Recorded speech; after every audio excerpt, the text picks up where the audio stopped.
Il y avait un homme nommé Shijiok qui avait tout ce dont on pouvait rêver. Il était riche, séduisant et marié à Amara, une femme si belle que l'on disait souvent qu'elle semblait tout droit sortie d'un film. Pourtant, ces derniers temps, Shijiok n'était pas heureux.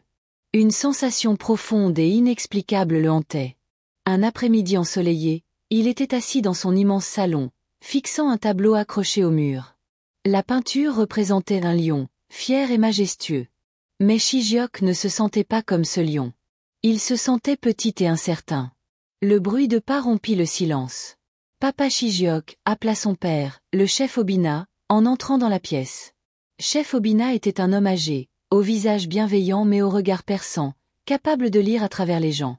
Il portait un simple cafetan blanc et s'appuyait légèrement sur une canne. « Shijiok, mon fils, dit-il en s'asseyant à côté de lui, pourquoi as-tu l'air de porter le poids du monde sur tes épaules? Parle-moi. » Shijiok soupira profondément. « Papa, j'ai beaucoup réfléchi à Amara. Je ne sais pas si elle m'aime vraiment pour ce que je suis ou seulement pour mon argent. » Chef Obina haussa un sourcil. « Pourquoi penses-tu cela? A-t-elle fait quelque chose qui te fait douter d'elle? » Non, papa, c'est juste un pressentiment. Parfois, j'observe comment elle traite le personnel. Quand je suis là, elle est gentille, mais je l'ai déjà entendue être impolie avec la femme de ménage. Cela m'a fait réfléchir. Et si elle faisait semblant d'être gentille avec moi aussi? Chef Obina se recula, caressant pensivement sa barbe. C'est une chose sérieuse à envisager, mon fils. Mais les sentiments seuls ne suffisent pas. Il te faut des preuves. Shijiok acquiesça lentement. C'est vrai, mais comment? Je ne peux pas simplement lui demander, est-ce que tu m'aimes pour moi ou pour mon argent? Elle ne l'admettrait jamais, même si c'était vrai. La pièce resta silencieuse un moment, jusqu'à ce que chef Obina frappe légèrement le sol de son bâton, un petit sourire se dessinant sur ses lèvres. J'ai une idée, dit-il. Shijiok le regarda avec curiosité. Quelle idée, papa? Et si nous la testions? Répondit chef Obina en se penchant vers lui.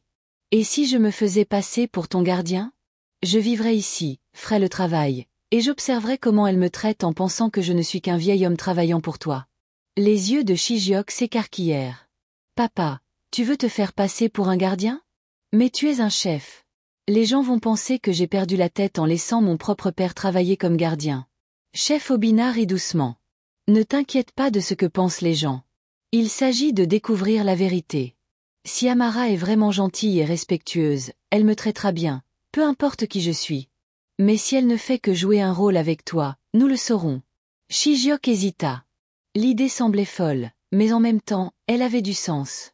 Papa, es-tu sûr de vouloir faire ça? Ce sera dur, et si elle découvre la vérité, tout sera gâché. Elle ne le découvrira pas, dit le chef Obina avec assurance. Je m'habillerai comme un gardien. Personne ne me reconnaîtra. Et pour ce qui est du travail dur, je n'en ai pas peur. J'ai traversé des moments bien plus difficiles que tu ne peux l'imaginer. Shijiok hocha lentement la tête. D'accord, papa. Faisons-le. Mais nous devons bien planifier. Si elle découvre tout, ce sera un désastre.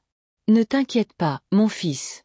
Laisse-moi m'occuper des détails, répondit chef Obina avec un sourire rassurant. Le lendemain, chef Obina commença sa transformation. Il alla chez un petit tailleur en ville et se fit confectionner des vêtements simples, un pantalon usé, une chemise délavée et une vieille casquette. Il acheta aussi une paire de sandales poussiéreuses qui semblaient avoir connu des jours meilleurs. Quand il revint à la maison, Shijiok n'en croyait pas ses yeux. « Papa, tu es méconnaissable. Je ne te reconnaîtrais pas si je ne savais pas que c'était toi. » Chef Obina éclata de rire. « Tant mieux. Cela veut dire qu'Amara ne me reconnaîtra pas non plus. » Ils passèrent le plan en revue une dernière fois. Chef Obina arriverait le lendemain matin au manoir, présenté par le gestionnaire de la maison comme le nouveau gardien. Il vivrait dans la petite maison de gardien à l'entrée de la propriété, comme n'importe quel autre employé. « Souviens-toi, dit chef Obina, tu ne peux pas me traiter comme ton père pendant que je travaille ici. Agis comme si je n'étais qu'un simple employé. »« Je comprends, papa, répondit Shijiok. Mais promets-moi une chose, si c'est trop dur pour toi, on arrête tout. Je ne veux pas que tu souffres. » Chef Obina sourit. « Tu t'inquiètes trop, mon fils. Tout ira bien. » Le lendemain matin, tout se passa comme prévu. Chef Obina fut introduit à Amara comme Pa Obina, le nouveau gardien. Elle le salua brièvement avant de s'éloigner sans grand intérêt. Mais chef Obina n'en fit pas cas. Ainsi, le test commença, révélant peu à peu les vraies couleurs d'Amara. Il y avait un homme nommé Shijiok qui avait tout ce dont quelqu'un pouvait rêver.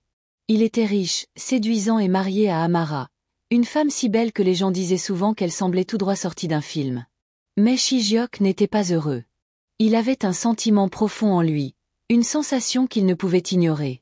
Un après-midi ensoleillé, il était assis dans son immense salon, regardant un tableau accroché au mur. Le tableau montrait un lion, grand et fier. Mais Shijiok ne se sentait pas comme ce lion. Il se sentait petit et incertain. Le bruit de pas rompit ses pensées. « Papa » appela-t-il alors que son père, le chef Obina, entrait dans la pièce. Le chef Obina était un homme âgé au visage bienveillant mais aux yeux perçants, toujours prêt à lire dans les gens. Il portait une tunique blanche simple et s'appuyait légèrement sur sa canne. « Shijiok, mon fils » dit le chef Obina en s'asseyant à côté de lui. « Pourquoi as-tu l'air de porter le poids du monde sur tes épaules? Parle-moi. » Shijiok poussa un profond soupir. « Papa, j'ai beaucoup réfléchi à Amara. Je ne sais pas si elle m'aime vraiment pour qui je suis ou si elle m'aime parce que je suis riche. » Le chef Obina haussa un sourcil. « Pourquoi penses-tu cela?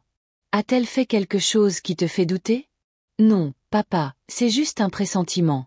Tu sais, la façon dont elle traite le personnel parfois. Elle ne crie pas devant moi, mais je l'ai entendue parler durement à la femme de ménage une ou deux fois, et cela m'a fait réfléchir. Et si elle faisait semblant d'être gentille avec moi aussi? » Le chef Obina se pencha en arrière, caressant sa barbe pensivement. « C'est une chose sérieuse à considérer, mon fils. Mais des sentiments ne suffisent pas. Il faut en être sûr. » Shijiok hocha lentement la tête. « Exactement. Mais comment faire? Je ne peux pas simplement lui demander « Est-ce que tu m'aimes pour moi ou pour mon argent ?» Elle ne l'avouerait jamais, même si c'était vrai. Le chef Obina tapa légèrement sa canne sur le sol en marbre, un petit sourire apparaissant sur son visage. « J'ai une idée, dit-il. » Shijiok le regarda avec curiosité. « Quelle idée, papa? Et si on la testait? » Répondit le chef Obina en se penchant en avant. « Et si je prétendais être ton gardien pour un moment? Je vivrais ici, ferais le travail, et je verrais comment elle me traite quand elle pense que je ne suis qu'un vieil homme travaillant pour toi. » Les yeux de Shijiok s'écarquillèrent.